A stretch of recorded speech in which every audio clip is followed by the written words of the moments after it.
Pirated SPG. Striktong patnubay at gabay ng magulang ang kailangan. Maaaring may masiselang tema, lengguwahe, karahasan, sexual, horror o droga na hindi angkop sa mga bata.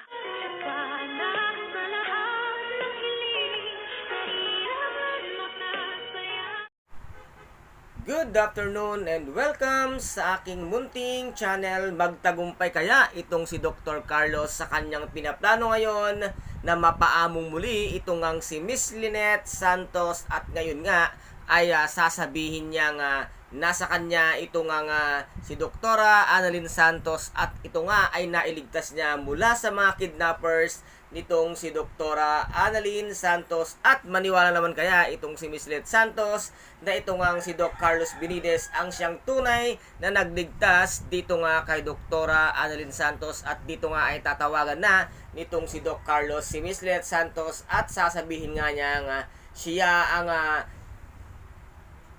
nakakuha dito nga kay Doktora Annalyn Santos at siya ang nagligtas. At dito naman ay sasabihin din nito ngang si Zoe na nais niya ngang makita ang kanyang kapatid na si Doktora Annalyn Santos, patay man ito o buhay.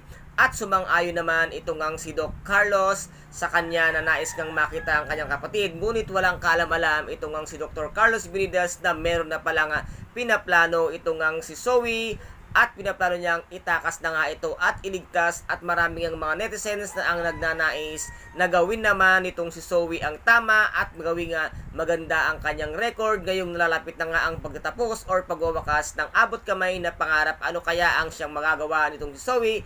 Magtagumpay kaya siya sa kanyang plano na mailigtas ito ang kanyang kapatid na si Dr. Annalyn Santos sa kamay ng kanyang amang si Dr. Carlos Benitez na mamamatay tao? At maniwala din kaya itong si Miss Lynette Santos sa kanyang mga palabas o sa kanyang mga kadramahan sa buhay? At dito nga ay magkakaroon nga ng isang plano itong si Miss Lynette Santos para tuluyan niya nga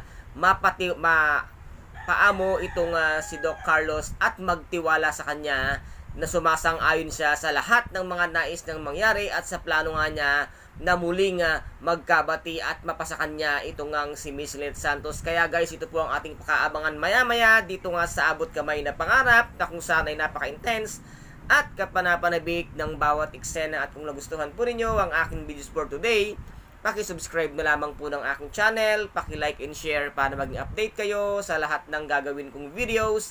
Maraming salamat po, ingat, God bless and bye-bye!